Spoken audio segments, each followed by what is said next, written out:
Veux-tu qu'il revienne, qu'il se rende compte de ce qu'il a perdu et qu'il soit même celui qui supplie pour une seconde chance? Tu n'as pas besoin de supplier, tu n'as pas besoin de t'humilier.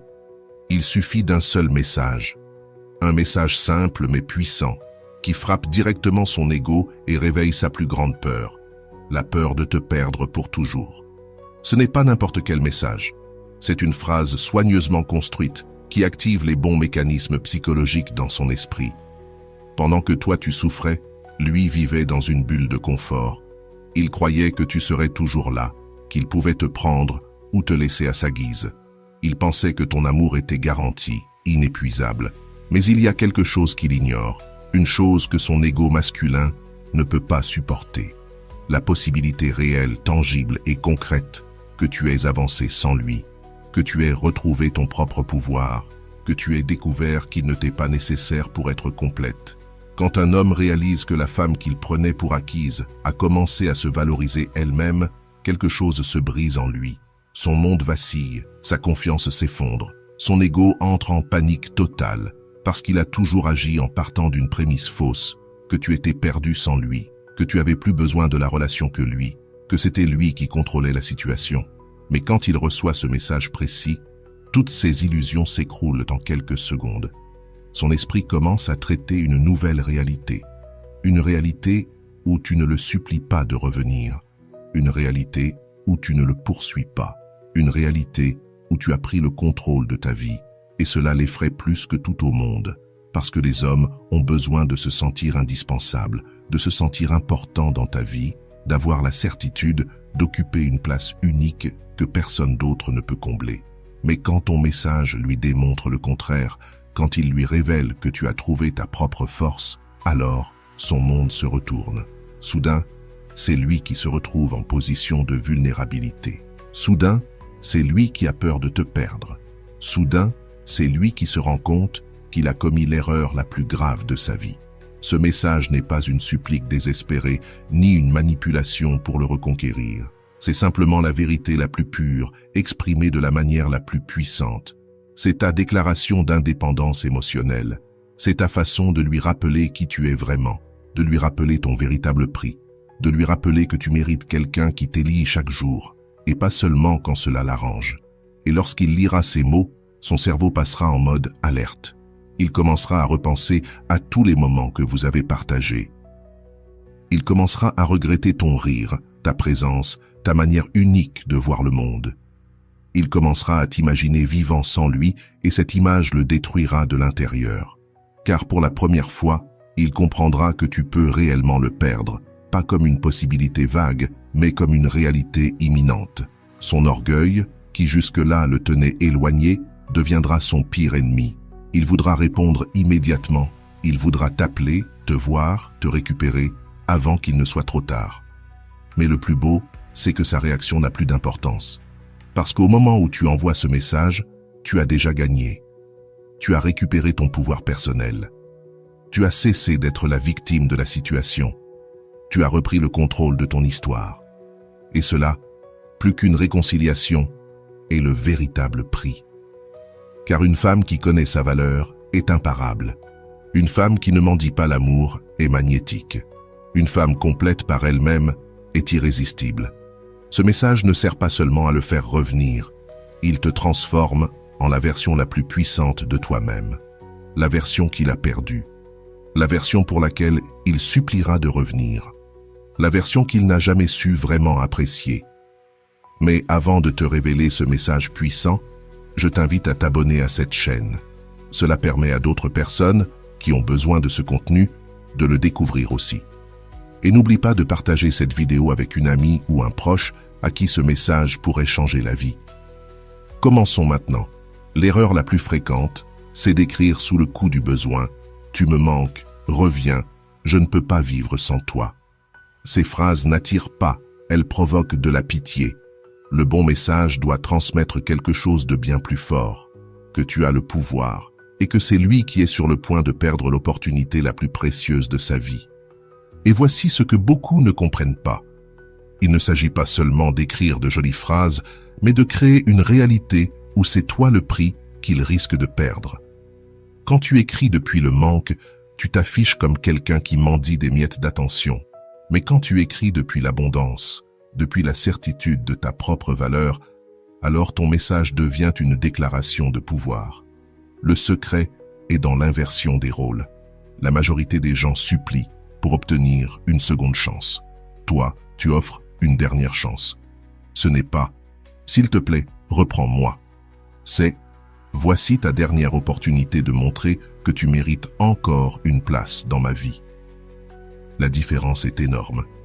L'une te fait paraître désespérée, l'autre te rend rare, précieuse et sélective. Et voici la clé que personne ne t'explique. Ton message ne doit jamais donner l'impression que tu essaies de convaincre l'autre de revenir. Il doit donner l'impression que tu envisages de lui accorder une ultime chance avant de fermer la porte à jamais. C'est la différence entre être celle qui poursuit et être celle qu'on poursuit.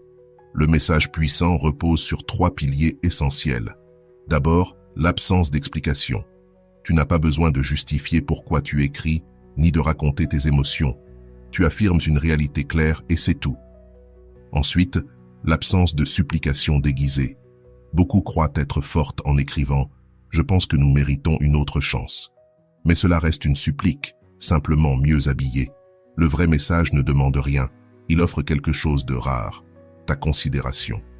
Enfin, et c'est crucial, le message doit soulever plus de questions qu'il ne donne de réponses. Il doit créer un vide mental que l'autre cherchera à combler. Et dans ce processus, il se mettra à penser à toi de façon obsessionnelle. C'est un hameçon psychologique, discret, subtil, mais impossible à ignorer. Comme une chanson obsédante qu'on n'arrive pas à sortir de sa tête. Sauf que cette chanson, c'est toi. Quand quelqu'un sent qu'il a perdu le contrôle sur toi, son cerveau déclenche une alarme, la peur d'être oublié. Et à ce moment-là, il commence à se battre pour récupérer ce qu'il croyait acquis. Le message doit être court, mais chargé d'intention. Il ne supplie pas, n'explique pas, il pose les règles du jeu. Ce qui se produit dans son esprit est fascinant. Les psychologues appellent cela la réactance psychologique. C'est ce mécanisme qui nous pousse à désirer davantage ce qu'on nous dit que nous ne pouvons plus avoir. Son cerveau primitif interprète ta nouvelle position comme une menace à son territoire émotionnel et déclenche toutes ses alarmes internes. Mais il y a encore plus profond. Le cerveau humain est programmé pour accorder plus de valeur à ce qu'il est en train de perdre qu'à ce qu'il possède déjà. C'est le biais d'aversion à la perte, et il fonctionne de manière brutale dans les relations.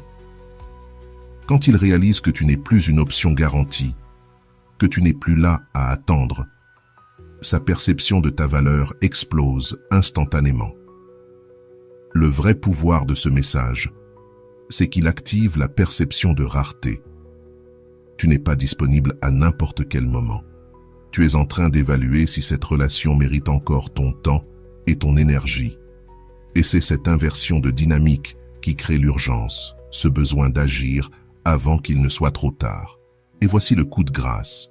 Ton message ne se contente pas d'activer la peur de la perte, il éveille aussi la curiosité et le défi. Quand il comprend qu'il ne peut plus t'arrêter facilement, son esprit fait de toi un mystère qu'il doit absolument résoudre. Tu n'es plus une option sûre et prévisible. Tu deviens le défi qu'il doit relever.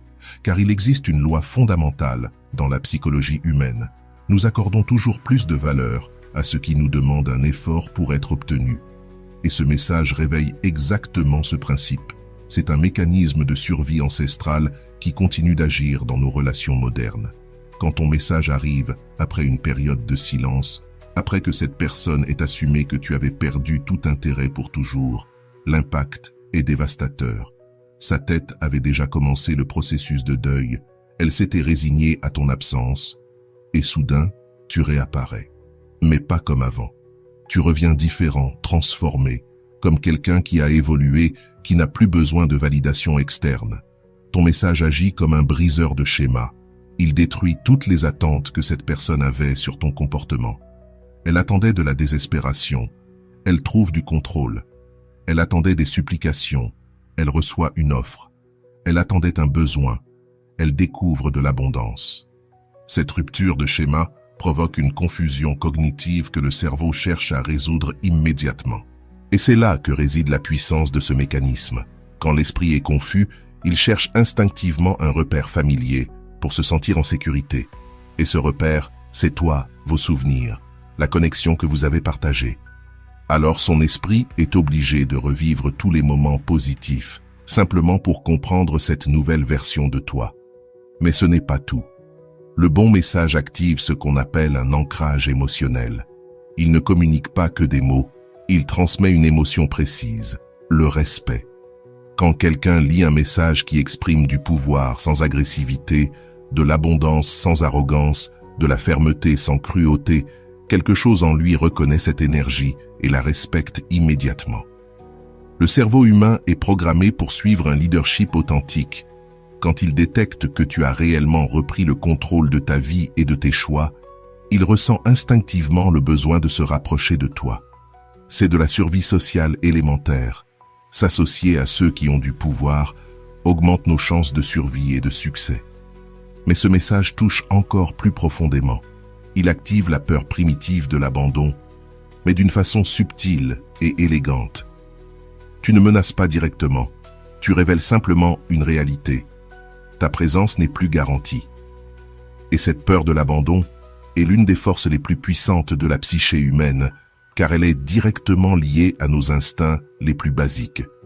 Celui qui reçoit ton message se retrouve face à une vérité inconfortable.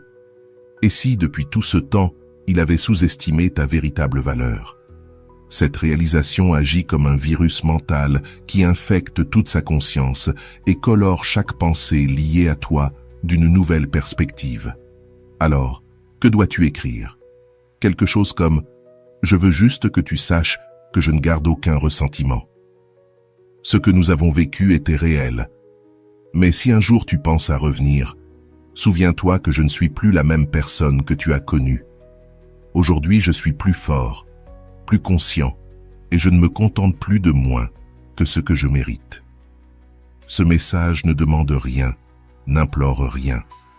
Pourtant, il sème dans son esprit une idée brutale. Peut-être t'a-t-il déjà perdu pour toujours. Chaque phrase est soigneusement conçue pour pénétrer plusieurs couches de son inconscient. Je ne garde aucun ressentiment, désarme toute défense. Son cerveau ne peut pas cataloguer tes mots comme une attaque, une manipulation ou un drame, parce que tu communiques depuis un espace de paix intérieure. Là où il attendait une tempête, il rencontre la sérénité. Cette surprise le rend vulnérable à la suite. Ce que nous avons vécu était réel, légitime la relation, sans l'idéaliser ni la dénigrer. Cette validation le pousse à revivre intérieurement ces moments authentiques. Puis vient le coup magistral. Mais si un jour tu penses à revenir, ce n'est pas une invitation, c'est un conditionnel. Tu poses la balle dans son camp tout en lui faisant comprendre que tu n'attends rien. Tu n'es plus suspendu à sa décision. Tu exposes une possibilité, rien de plus. Et là arrive la phrase qui explose dans son esprit. Souviens-toi que je ne suis plus la même personne que tu as connue. En une ligne, tu pulvérises son ego. Tu lui annonces que la version de toi qu'il croyait acquise n'existe plus. Pendant qu'il est resté la même personne, toi, tu as grandi, tu as évolué. Tu t'es transformé en quelqu'un qu'il ne connaît plus, quelqu'un qu'il devrait reconquérir depuis zéro. Puis tu enfonces le clou. Aujourd'hui, je suis plus fort, plus conscient. Pas besoin d'explication, pas besoin de détails. C'est une déclaration de puissance. Et enfin, la frappe finale. Je ne me contente plus de moins que ce que je mérite. C'est la sentence qui tue. Tu viens de lui dire que tes standards ont changé, qu'il n'a plus le droit de t'offrir des miettes, que s'il veut encore une place dans ta vie, il devra se hisser à la hauteur de ta nouvelle version. Ce message entier est une déclaration d'indépendance émotionnelle. Tu ne demandes rien, tu n'offres rien de précis. Tu déclares simplement qui tu es désormais, une personne qui a grandi, qui a guéri, qui s'est relevée et qui est parfaitement bien avec ou sans lui. Et c'est exactement cela qui bouleverse tout son monde intérieur. Car soudain, il ne te voit plus comme la personne toujours disponible, mais comme quelqu'un qui peut choisir de continuer sa vie sans se retourner. Ce contraste est un choc si violent qu'il déclenche en lui un état de désespoir. C'est à ce moment qu'il commence à ressentir l'envie irrépressible de te récupérer. Non pas parce que tu l'as supplié, mais parce que tu lui as montré, sans un mot de trop, que tu n'as plus besoin de lui. Quand il commence à faire ses calculs, tout change. Si tu n'es plus la même personne, cela signifie qu'il doit réévaluer complètement tout ce qu'il croyait savoir sur toi. Les stratégies qu'il utilisait autrefois pour obtenir ton attention peuvent ne plus fonctionner. Les anciens schémas de communication peuvent ne plus être efficaces. Mais voici ce qui est le plus puissant. Son cerveau commence à combler les vides d'informations avec son imagination. Et cette imagination n'est presque jamais en sa faveur. Si tu es plus forte, plus consciente, avec des standards plus élevés, sa pensée dérive immédiatement.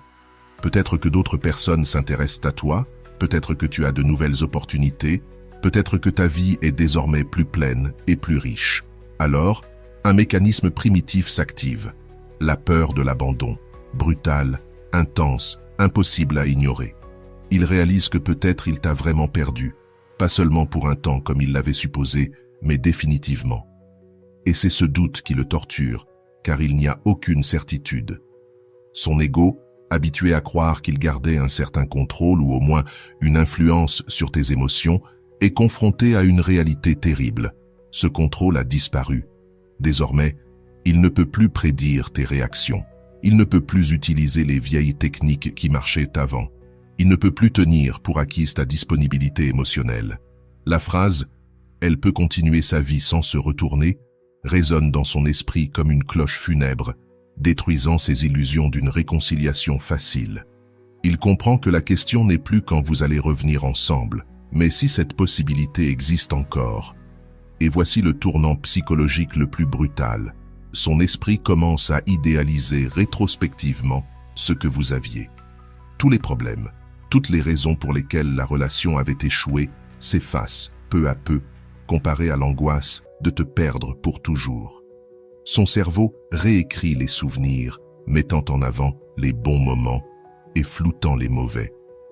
Peu à peu, une urgence s'installe dans son système nerveux.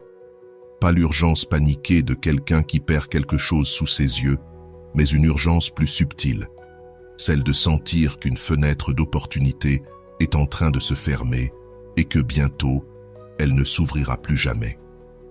Son orgueil lutte contre sa peur d'être abandonné. Une partie de lui veut garder sa posture, agir comme si ton message ne l'avait pas touché. Mais une autre partie, plus primitive, panique face à l'idée que ce soit réellement sa dernière chance.